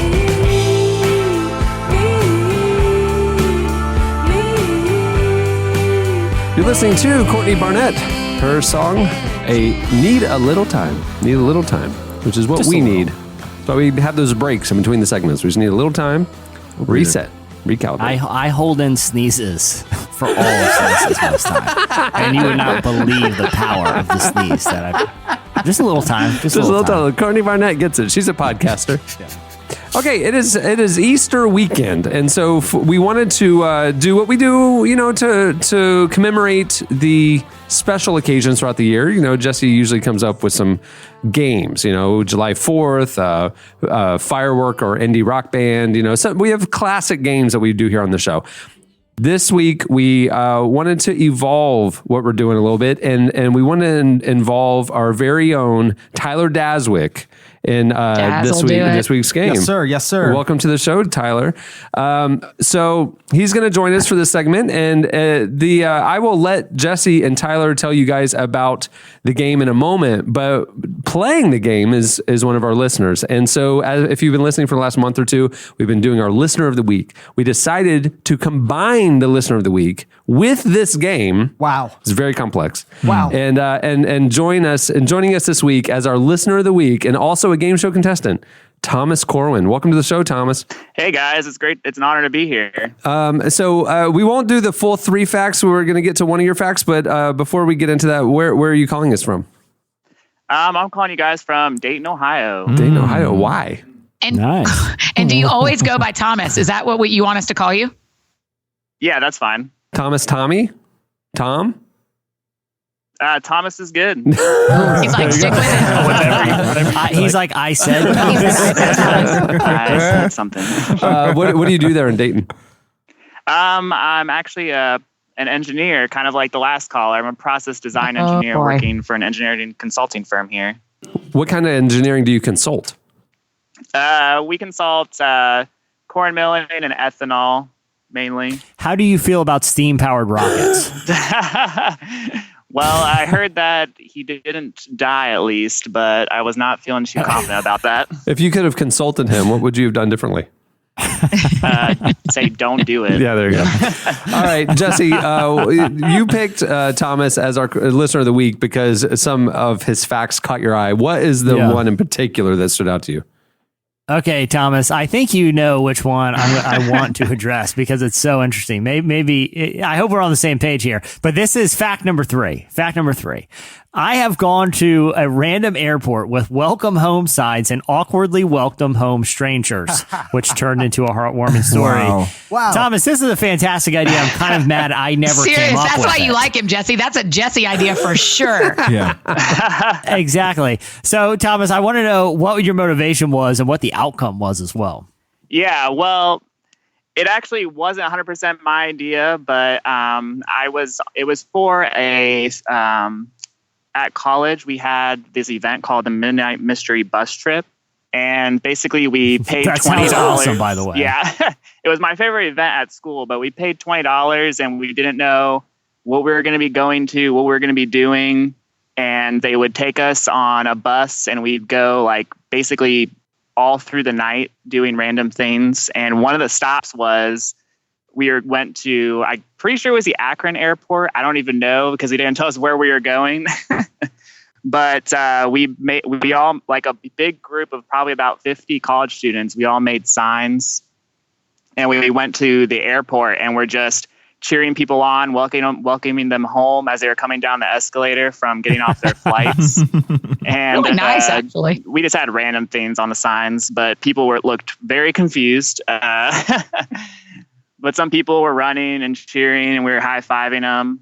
But the heartwarming story comes in, I guess, we saw a family that was there waiting on someone, and then we saw a guy starting to walk by in a military uniform, and we're like, oh, we should all go to him. And we all started cheering him on, and come to find out, he was just coming home from deployment, and he thought that his family had orchestrated this whole event for him coming home, but they had no idea what was going on. Oh, man.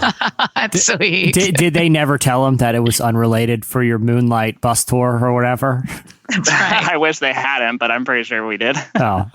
That was a good idea. Yeah, it's still a good idea. It's still a heartwarming thing to do. Thomas, you seem like a really good person. Like, if I would have done it, I think it would have taken a dark twist at some point. But I'm glad it was you, not me, that came up and executed this idea.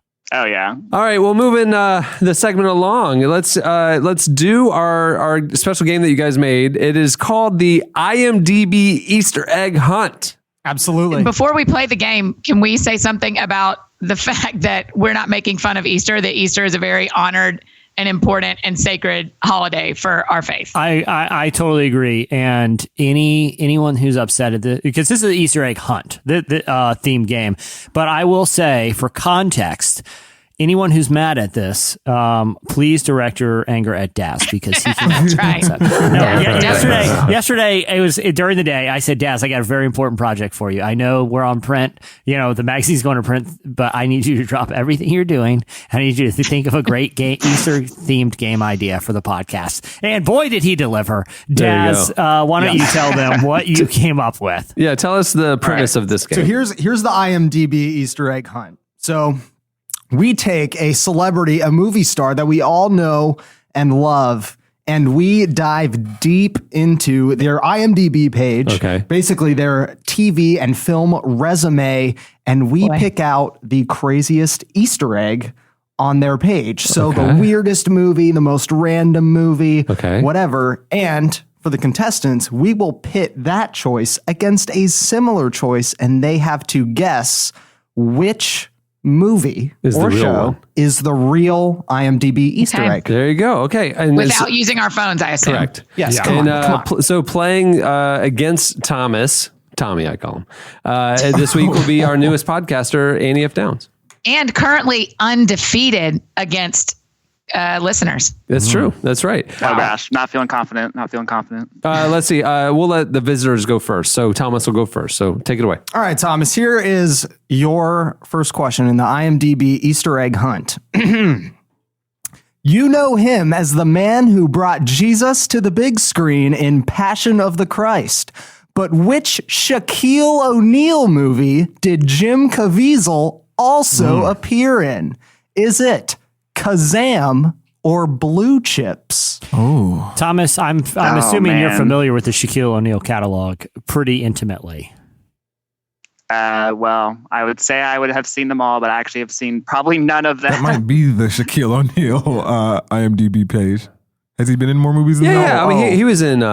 He was like that weird cop and Grown Ups. Yeah, right? But the Grown Ups franchise. I didn't even remember that. You remember? He had he was like balding and whatever, and he danced in the street. Kazam and Blue Chips.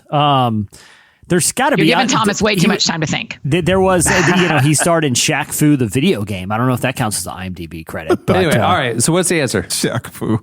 Thomas, what do you got? I'm going to go with the Blue Chips one. That is correct. Jim Caviezel appears as a bit part basketball player in Blue Chips alongside Shaq. Way. Wow. So Jim What's Caviezel, the year on that, Daz? That'd be 92? Blue Chips, let me 91 or 92? Let me get you on the IMDb right here. Yeah. I saw it in the theater. 1994, Blue Chips. You saw it in the theater, Yeah, Cameron? I did.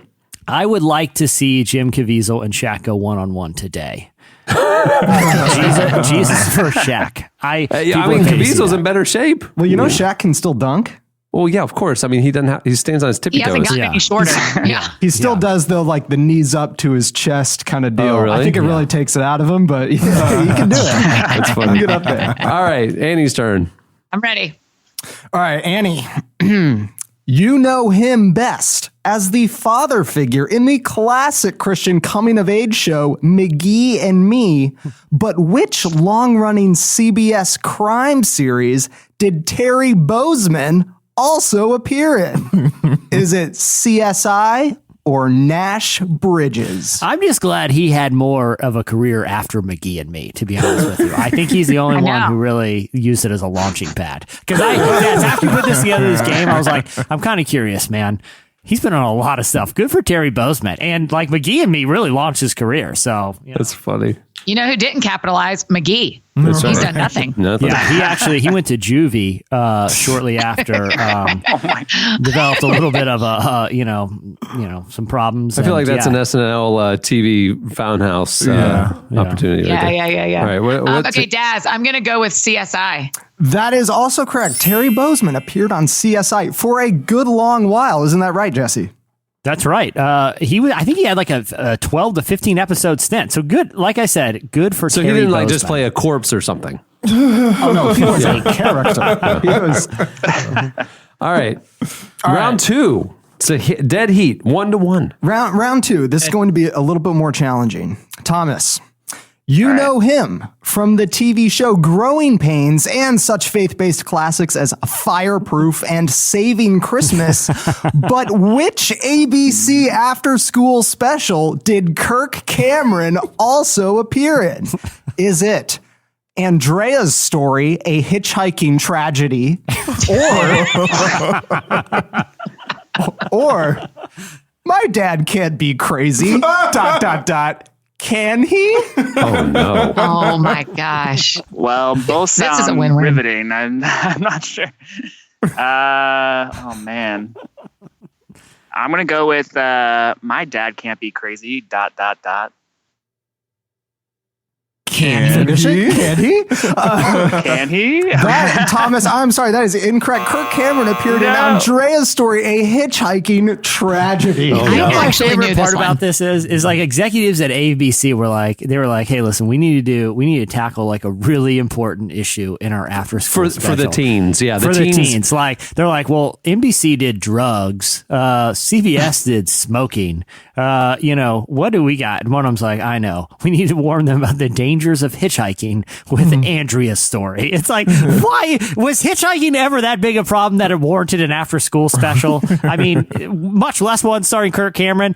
I have to see this film now, by the way. Where can you see old after school Surely that specials? stuff's on YouTube, right? I'm sure, Probably, right? yeah. Yeah, that's true. That's where it goes to live. Okay. As long as it's somewhere. Because, I mean, obviously, all old shows and stuff, they there's ways to find them. But, like, these types of gems. Yeah, probably YouTube. Absolutely. All right, Annie F. Downs, you ready for round 2? I'm so ready, Daz. All I've right. missed you, Daz. Missed you. Thank you for saying that. Wow. But you know her primarily, above all other things, from her roles in Dreamgirls and Austin Powers Goldmember. But which bizarrely titled children's TV show did Beyonce also appear in? That Beyonce. Is it? The one that someone bit in the face. Is it HR Puffin Stuff or Wow Wow Wubsy? What? Two real things. Yeah, they are real. Yeah, I'm going HR Puffin Stuff. That is also incorrect. It is Wow Wow Wubsy. Beyonce lent her voice acting talents to that cartoon show. Wow. Oh, okay. I have a small, I'm going to throw a flag here. Oh. Okay. Because you said she starred in it and I knew Wow Wow Wubsy was a cartoon. Well, she appeared in it. Yeah. It's an appearance on the it's an IMDb. Easter egg. It's an Easter egg. Little flag. Voice actors can star. Absolutely. Yeah. Yeah. I'm just saying I went with HR Puffin Stuff because it was real people. Okay. The stakes are very high. That was your so mistake. That was I your still lose. error. Thomas, I'm not trying to cheat, buddy. I'm just trying to throw a flag. All right. sure. Round 3, still a dead heat, 1-1. All right. It is 1-1 going into the back half of the IMDb Easter egg hunt. Thomas, you know him from award-winning roles like Gandhi and Schindler's List. But which vampire-centric action movie did Ben Kingsley also appear in? Is it A, Blood Rain, or B, Underworld? I feel like I've seen Underworld at some point, and I do not remember that at all. So I'm going to go with Blood Rain. Your memory serves you correctly. Wow. Ben Kingsley appears in Blood Rain. Sir Ben Kingsley. Blood Rain. Guys won an Oscar. Appeared in Blood Rain. 2. You got Annie's turn to try and tie it up. All right, Annie, here you go. Okay. You know him best as the biggest snub in the Marvel Universe, Bible Man. But which classic Lifetime movie? Which classic Lifetime movie did Willie Ames also appear in? Is it A, Harvest Moon, or B, A Little Thing Called Murder? And they're Lifetime movies? Yes, these are, classic Lifetime movies. Can I say that Harvest Moon is about a city woman who travels to the country to fix up a struggling pumpkin farm? Like, that is the greatest idea for a Lifetime movie. It was great. Did she find love on the way? That would be a Hallmark movie. Oh, okay, so I'm going to go with the other one. I'm not going to go with Harvest Moon. I'm going to go with the other one. Ah, man, your instincts served you incorrectly this time. It was Harvest Moon. Willie Ames appears in Harvest Moon. Was he a scarecrow in the harvest field? No, he was actually Bible Man. He made a cameo. Guest appearance. So Yeah, absolutely. It's All right. a huge crossover event this week on Lifetime. All right. Fourth round, final round. Final round. 2-1. Final round. If he Thomas. gets this, he clinches. Thomas, if you get this, you clinch. Are you ready? I'm ready. All right. I'm scared. You know him best as the crackdown law enforcer in movies like Point Break and Lethal Weapon. But which straight-to-DVD horror movie did Gary Busey also appear in? Is it A, The Ventriloquist, or B, The Ginger Dead Man? Oh, so Can I say Red either Man, of I those get could it. be documentaries about Gary Busey, and it wouldn't shock me. Like I have a feeling that going deep into Gary Busey's IMDb page was quite illuminating. Dude, I was sucked in for a solid Can I 40 just say minutes. he is prolific? He's still making like 25 movies a year. Oh my gosh, is he? Yeah, he's prolific. It is. Gracious. It is And everything. It is a lot of scrolling. Good point, Thomas. All right, but Thomas, you've got The Ventriloquist alongside The Ginger Dead Man, which stars Gary Busey. Well, I appreciate the Ginger Dead Man, but I think I'm going to go with the Ventriloquist. Ah, my guy, you should have gone with the fun one. It is The Ginger Dead Man. Yes. I was hoping for his sake, but guess not. Yes. Daz, can I know this is your game and you've done a fantastic job, but can I add one to the mix that I thought that I came across later? Oh, absolutely. Go for it. Okay. I feel like we have to do it because I noticed he wasn't on the list. And because of all he's given us in the podcast, I feel like I got to do one, if you don't mind. Not at all. Go right ahead. Okay. Annie, is it Annie's turn? It is. Yes. Annie, you are down 2-1, so this is your chance to tie. All right, don't bring it up, Daz. It's Nicolas Cage, and I want to know. Oh my gosh, it had to be Nicolas Cage, right? Like For sure. The man behind the marathon. Which one of these is the real one? Vengeance, a love story, or Love, a vengeance story? Really? Vengeance, a love story. Love, a vengeance story. One of those is one a real. sequel or a prequel or something? Yeah. What if the answer is both? The writer in me says, okay, well, I'm going to process this out loud with you guys. The writer in me says Vengeance, a love story. The Nicolas Cage fan in me says Love, a vengeance story. And I am going to go with Love, a vengeance story. Sorry, you're incorrect. It's Vengeance, a love story. Hey, Daz, why don't we have Thomas just do a winner take all? Like he's clearly won, but why don't we have him do a winner take all, do or die with your last one on the list here? Okay, if you get it, you win. Right. Thomas, if you don't, it's Annie's. What do you say? All right, I'm up for it. All right. All right. Here we go, Thomas. The final winner take all IMDb Easter egg hunt. You know her best as Trinity Trisk in the Pure Flick soap opera Hilton Head Island. But which C-list genre film did Christina Collard also appear in? Is it A, Cult of the Vampire, or B, Silent Night, Deadly Night? And I will say, Thomas, on this one, if you would like the IMDb synopsis, we will give it to you. All right. I'll go with it.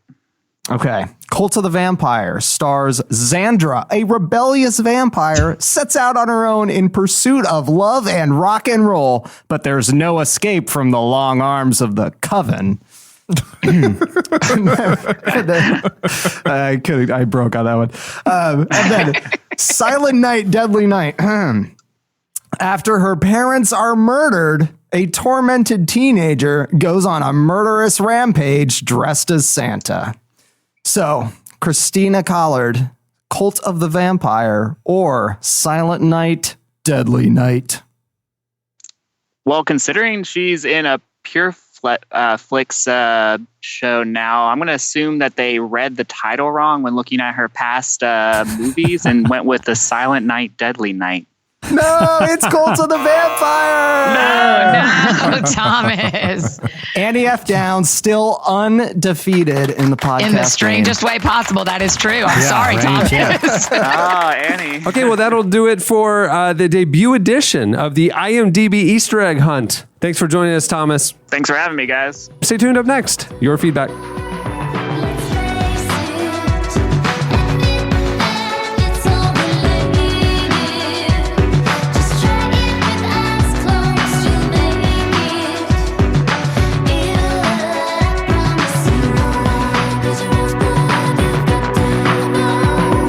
You're listening to U.S. Girls, all of them. It's a very large choir. The song is Rosebud.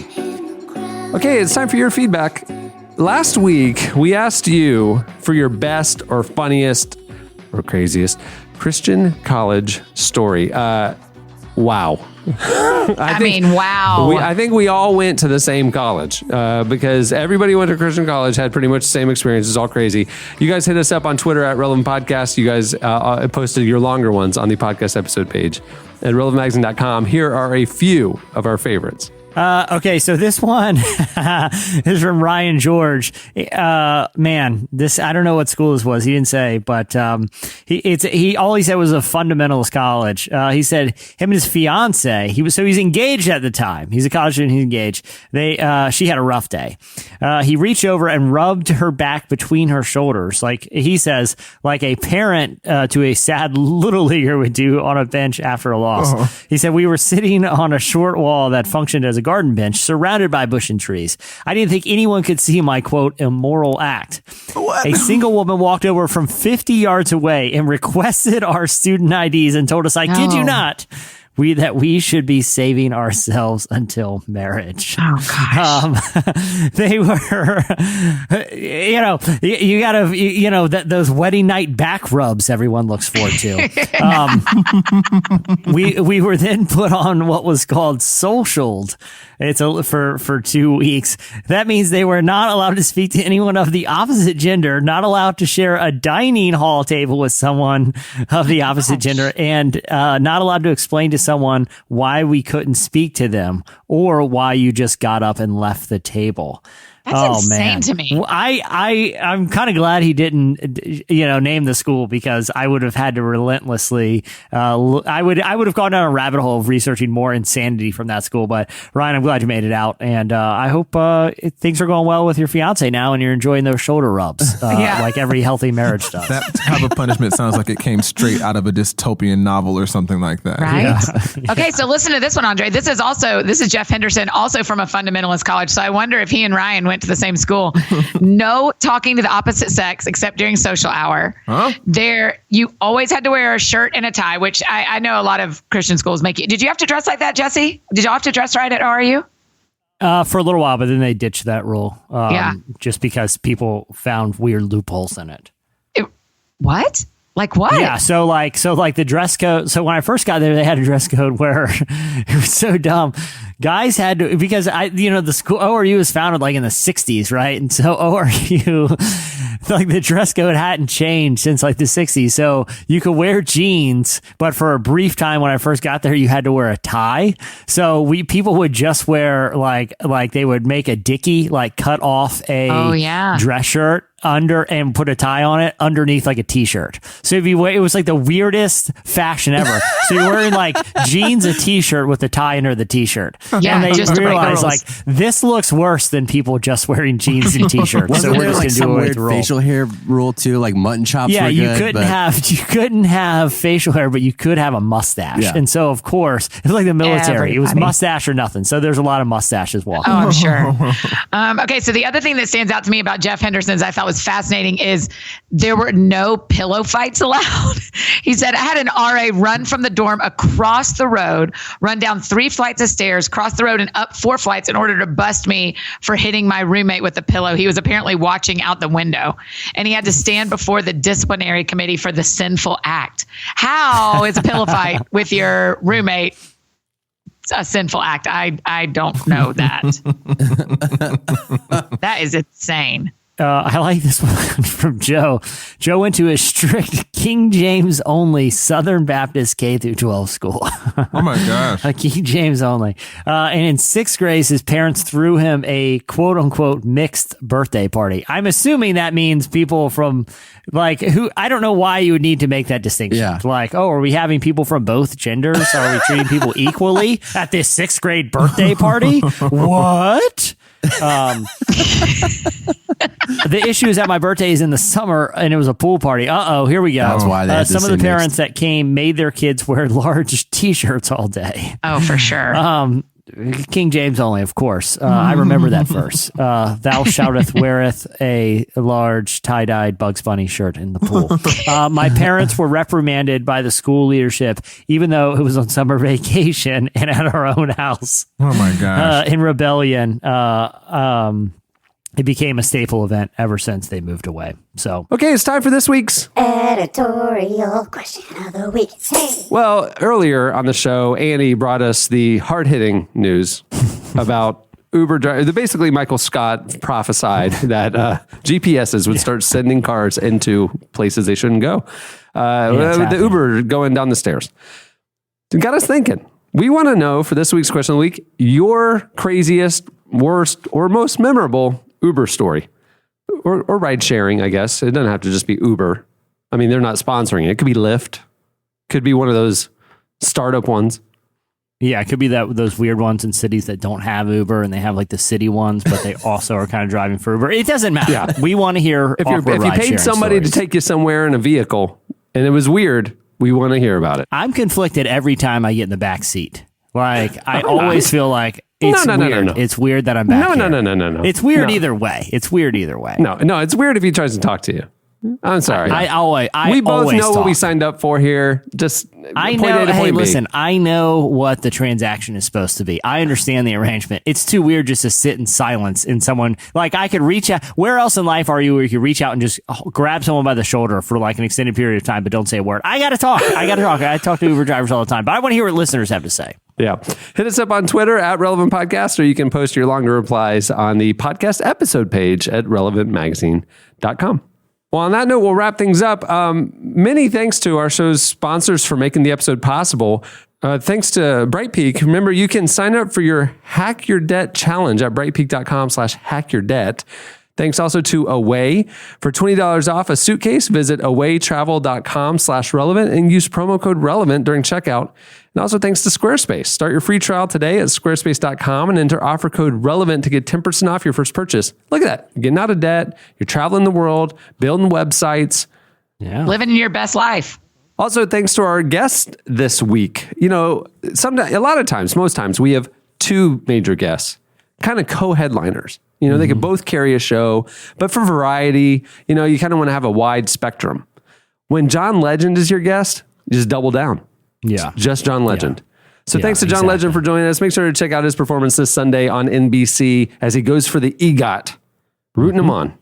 The new issue of Relevant, we're working on it, the May issue. I'm so excited about the cover and how it's coming together. Go subscribe today. Head over to relevantmagazine.com/subscribe. If you subscribe now, you'll get it in time for the May issue to hit your mailbox. Our current issue, it's our 15-year anniversary issue. It's a great one. So don't miss that. relevantmagazine.com. Go check out the magazine. A little housekeeping note for Relevant Podcast Network. You can check out the new shows from RPN. The new season of The New Activist just dropped. The new show, The Faith Angle with Kirsten Powers and Jonathan Merritt, talking about the intersection of politics and faith.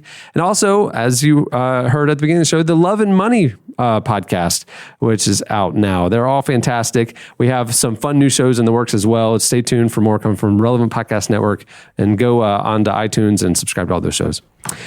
Okay, well, on that note, we will wrap it up. I'm Cameron Strang. I'm Andre Henry. I'm Chandler Strang. I'm Jesse Carey. I'm Annie F. Downs. We'll see you next week.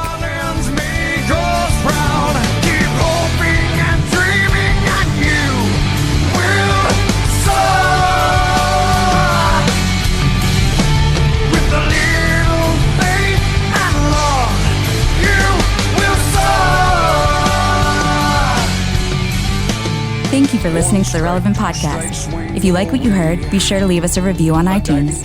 Check out other shows from the Relevant Podcast Network in the podcast section at relevantmagazine.com. And while you're there, browse exclusive podcast merchandise at our online store. Make sure to subscribe to Relevant Magazine. Info is available at relevantmagazine.com/subscribe. Keep hoping and dreaming and you will soar. With a little faith and love, you will soar.